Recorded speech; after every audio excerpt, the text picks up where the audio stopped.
hope you're doing well and staying healthy and staying faithful on your reading of Mark. Today we are going to look at Mark chapter 8.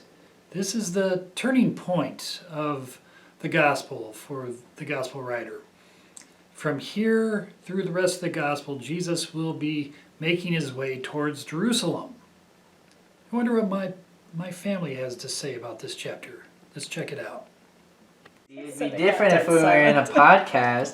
Don't have a camera in our face. See, look. How am I supposed to speak right now? I can't deal with this. Very well. Okay, verse 12. And he sighed deeply in his spirit and said, "Why does this generation ask for a sign? Truly I tell you, no sign will be given to this generation." I had that too. I thought it's very interesting that he was saying how they're kind of acting privileged in a sense, and where is our sign? We should know.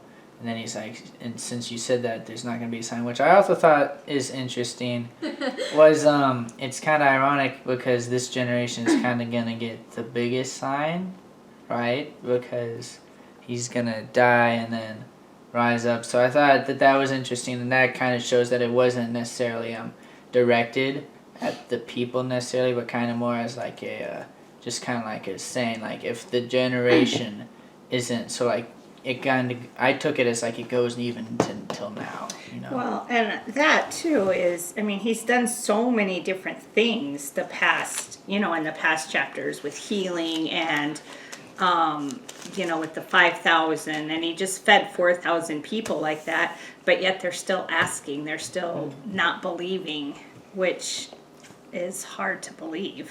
And why do you think that why do you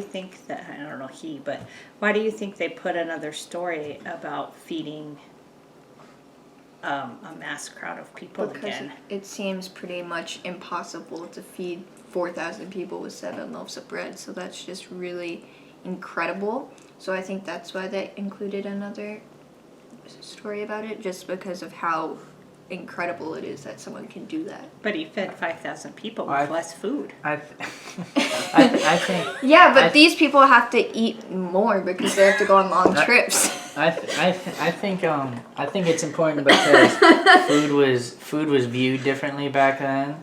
So I think we should take that as a lens of the Bible was written longer ago, so food has different meanings, Yeah. So while it's not as crazy to think now, because food is kind of more abundant in a sense to us, but back then that'd be really nuts. So I think that's why it's in kind of why he heals people in different ways a lot. And we're oh, why is he out here doing the same thing all the time, And I think it kind of goes along with that, not necessarily think of he's doing it again as it's not as impressive. It's just kind of back then that was kind of crazy is what I'm trying to say, I guess. And then the other thing I put was when in verse 34, if anyone would come after me, he must deny himself and take up his cross and follow me. So that's pretty powerful, I think. Okay, because I was going to bring up verse 17 where he says, Jesus knew what they were saying, so he said, "Why are you arguing about having no bread? Don't you know or understand even yet? Are your hearts too hard to take it in? You have eyes, can't you see? You have ears, can't you hear? Don't you remember anything at all?" And sometimes that can be important today. You have eyes, can't you see what's happening in the world? Even though sometimes we just dismiss it entirely. No, I think that kind of goes back to sort of what we were talking about earlier with why do they keep asking for a sign? I mean, it's didn't you just see what I did? So why are you still asking for something? Didn't you hear what I was saying? Or didn't you hear the other stories about me? Yeah. Oh, and then verse 30, when he says again, but Jesus warned them not to tell anyone about him. Just because that's been happening a lot in Mark, and I'm just wow, this is really interesting. There's a word for that in repetition. No, and it's a motif. Motif, yes it is. Well, that's my AP literature class. No, AP literature. Yeah, motif. I thought that was literature. he's doing the same thing when he heals the blind man. You know, he's saying, don't go into the village. So once again, he's telling him not to, not to kind of show off what just happened to you. Oh, good catch. Thank you. I also find it interesting that it says like he would be killed, but 3 days later he would rise from the dead. When it says Jesus predicts his death, I just thought it was interesting because I never heard about that. So My family didn't bring up one of the more interesting stories in this chapter.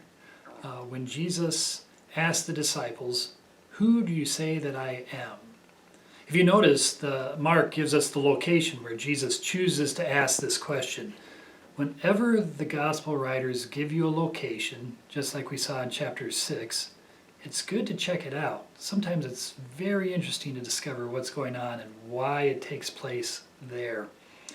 So Caesarea Philippi, why is it interesting that Jesus asked the question there?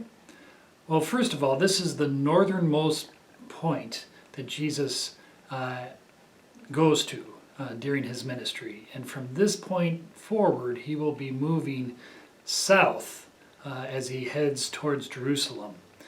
But Caesarea Philippi is interesting because it's a pagan city. It's known most during this time for two incredible monuments, one to Pan and the other to Caesar Augustus. And so here is where Jesus, where all of these deified figures are all around them, this is where Jesus decides to ask the disciples, "Who do you say that I am?"